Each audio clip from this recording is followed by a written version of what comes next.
Once upon a time, in a faraway land, there lived a king named Midas.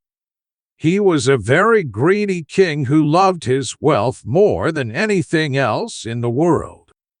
Even in his sleep, he dreamt of accumulating more and more money, storing it in his gigantic locker.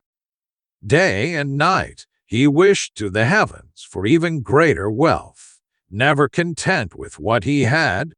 One fateful night, as the king lay in his bed counting his riches and pleading to the gods for more, an angel appeared in his dream.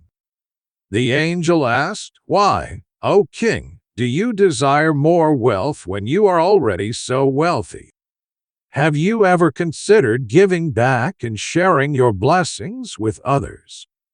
The king, caught off guard, replied, "But I'm not wealthy.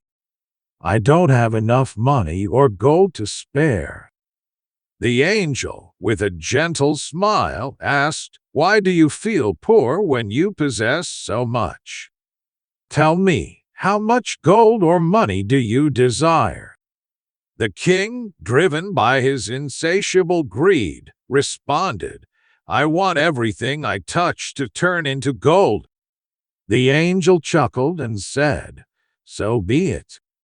Your wish shall be granted starting from tomorrow morning." And with that, the angel vanished. The next morning, as the sun rose, the king awoke filled with excitement and curiosity. Eager to test his newfound power, he touched a chair, and in an instant, it transformed into solid gold. Amazed, he touched a nearby table, and it too shimmered with golden brilliance. Overwhelmed with joy, the king laughed and danced around the room, turning everything he touched into gold. Frenzy continued as he rushed into the garden, touching the trees, causing their leaves, flowers, and branches to transform into gleaming gold. Everything around him sparkled and shone. However, after hours of running and touching, the king grew exhausted. The very clothes he wore became heavy and burdensome as they turned into gold. His hunger and thirst grew unbearable after all the excitement and exertion. Returning to his palace, he sat on a golden chair, instructing his servants to bring him food and water. The servant placed a lavish feast before him, but as soon as the king touched the food, it hardened into gold. And the water and the glass he tried to drink transformed into solid gold. All the delicious food, bread, fruits, and water before him were now nothing but inedible golden objects. The king was famished and parched, but he couldn't consume anything.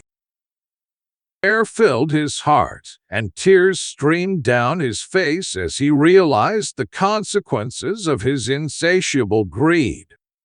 Just then, his youngest daughter, unaware of her father's plight, came running to play with him.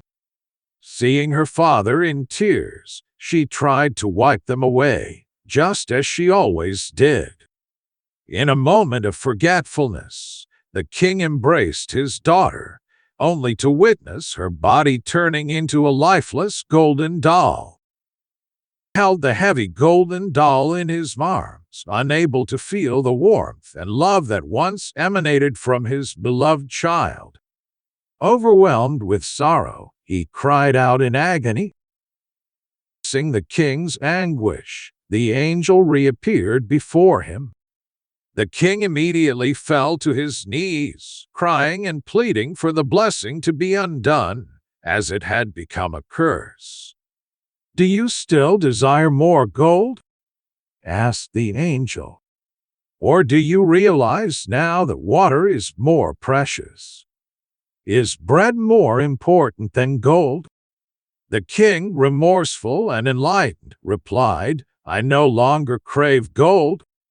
I understand now that gold is not as valuable as I once believed.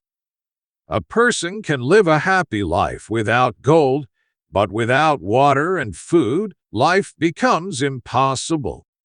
I promise you, I will never ask for more wealth in my life." Listening to the king's sincere words, the angel smiled kindly. He handed the king a small bowl filled with clear water and said, "Sprinkle this enchanted water on everything you touch, and it shall restore them to their original form." With hope in his heart, the king sprinkled the water on the golden doll in his arms, and to his amazement, his daughter transformed back into a living, breathing child. With gratitude and newfound wisdom, the king hurriedly sprinkled the water on everything he had turned to gold. The garden trees regained their vibrant leaves, the chairs and tables regained their original shape, and the food and water returned to their natural state. The kingdom rejoiced as the curse of the golden touch was lifted and life resumed its joyful course. This story reminds us that constantly wanting more and more of everything can lead to negative consequences.